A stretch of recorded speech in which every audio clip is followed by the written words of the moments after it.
Hello. So, welcome back po sa channel natin. Yung video po natin ngayon ay part 2 ng pag-test natin ng EcoFlow. Ang gagawin natin ngayon ay i-capacity test natin pero charge muna natin, hintayin natin mapuno. Kung hindi nyo pa napanood yung part 1, nasa description po yung link ng video na yun. So, panoorin nyo po muna. So, ayan, fully charged na siya. So, iti-test na natin yung capacity ng battery niya. Tanggalin natin yung charger. Yung pag-test natin ng capacity ng battery ay uunahin natin dito sa AC side. Gagamitin natin itong power meter natin. Magsasaksak tayo ng appliance natin which is ito ating LED light na 50 watts. Tapos makikita natin dito kung ilang watt hours yung, kung ilang kilowatt hours yung magagamit natin at kung ilang minuto siya magtatagal.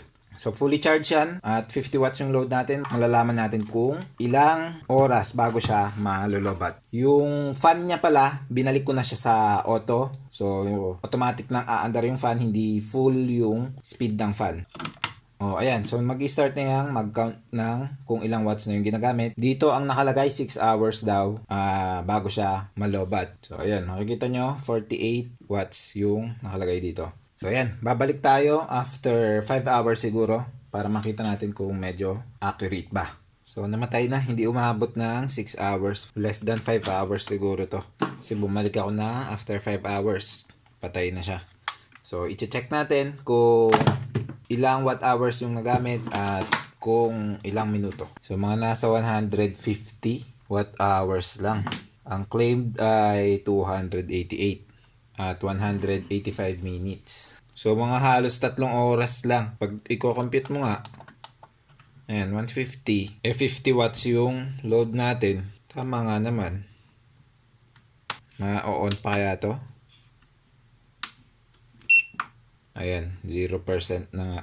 So, ita-charge ko lang ulit at uulitin ko yung test kasi masyadong mababa. 288 watt hours yung claimed na capacity, 150 lang yung nakuha natin. So, baka tulog pa yung battery. Ulitin natin yung test, baka magising.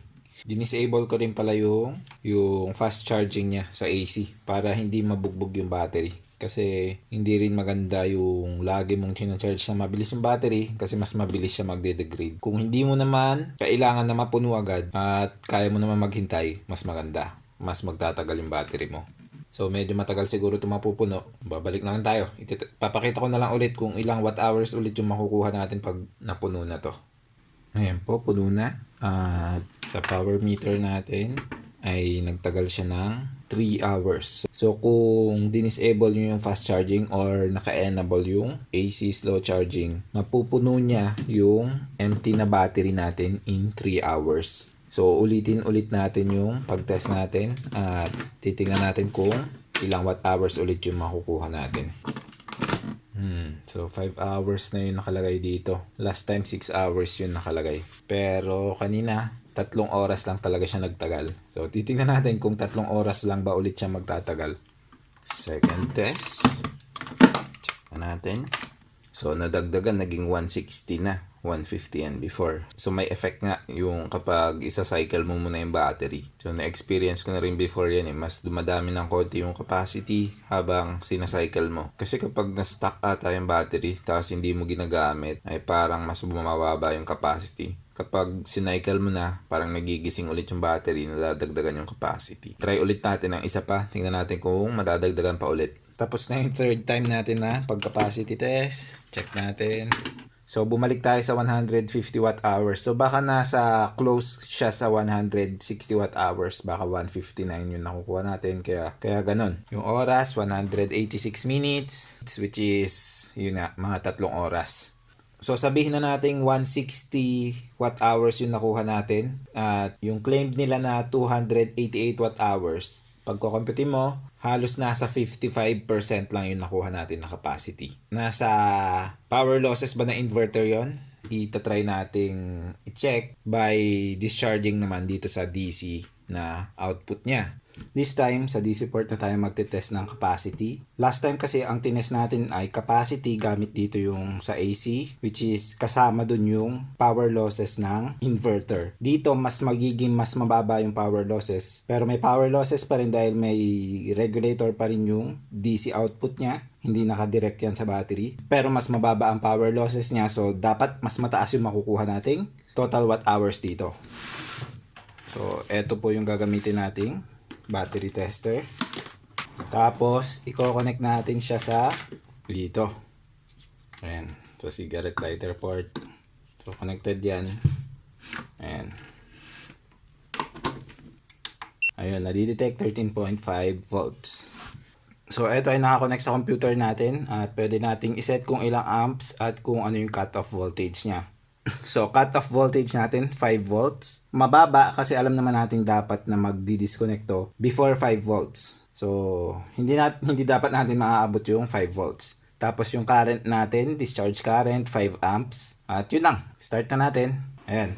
Makikita nyo dito, 5 amps. So, babalik na lang tayo ulit kapag tapos na nito. Ayan po, tapos na yung capacity testing natin dito sa DC output. At ang nakuha nating capacity ay ito, 215 watt hours. So, kung kukumpitin natin, nasa 75% ng claimed capacity yung nakuha natin. At eto nga, makikita natin na regulated talaga yung output dito sa DC niya. Kasi sa graph natin, eto yung voltage ay straight lang siya na 13.5 from start to finish. Eto.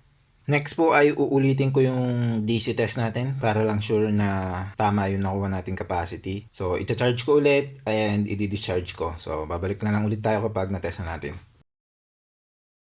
So, ito po, bumalik tayo after 3 hours, pero pag-check ko sa computer ay namatay yung pag-test natin within mga 30 minutes pala after natin mag-test. At eto nga, ayaw na mag-on ng ating EcoFlow.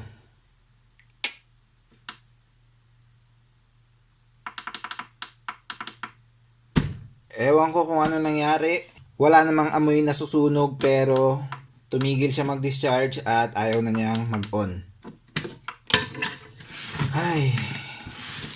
So, ayun. Natapos na maaga yung pagtetest natin dito sa ating EcoFlow River. Madami pa naman sana tayong gagawin. Dadagdagan pa sana natin ng battery. Kasi meron silang binibenta na battery. Pang extend ng battery. So, madodoble sana yung capacity ng battery natin. Tapos, ititest pa sana natin sa mga appliances natin, isa-isa. Papakita ko sana sa inyo.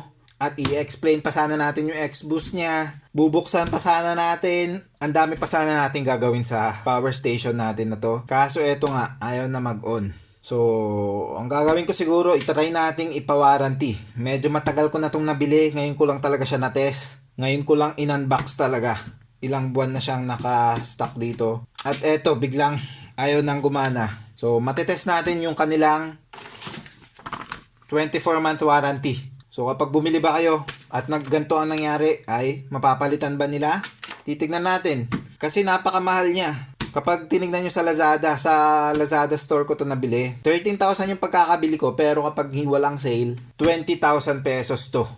Tapos, eto pa, parang 13,000 din ata ang bili ko or 15,000. Hindi ko na maalala kasi matagal na talaga. Hindi ko na rin ito magagamit kasi sira nga. Pero kung hindi siya nasira, ngayon, base sa capacity testing natin, nasa 75% to 80% yung kanyang capacity na na-test natin. So, okay na po yun. Kasi kung i-expect natin na 20% ay natira sa battery, ay maganda po kasi mas magtatagal yung battery natin. Tapos, yung performance niya naman, 600 watts talaga. Tapos yung features, maganda rin. Yung X-Boost, gusto ko pa sanang itest. At yun, overall sana maganda. Kaso nga lang, nakatanggap tayo ng lemon siguro. At nasira agad. Nangyayari po talaga yan. Yung mga tinetest ko, kung minsan may mga nagre-report sa akin, binili daw nila kasi maganda yung test ko. Pero pagdating sa kanila, may problema. Normal po talaga na mangyari yan. So, katulad ng nangyari sa akin ngayon. May chance po talaga na kung minsan ay mamalasin ka at mapupunta sa iyo yung may problema. Nagkataon napunta sa atin yung ganito. Ayun po, tignan natin kung ma-honor nila tong warranty nila. Pero, yun nga, huwag kayong ma-discourage sa nangyari sa atin dahil maganda po talaga yung power station na to. Nagkataon lang na lemon lang yung dumating sa atin. At least makikita natin yung after sales support nila kung totoo ba yung warranty nila. Next time po, yung matagal na rin nating power station na nabili. Eto, EB3A Blue Yeti power station. So, mas maganda to kasi Life PO4 yung battery niya. So, ayan po. Kapag may katanungan po kayo, leave lang po kayo ng comments below. At kita-kita po tayo ulit sa susunod nating video. Bye!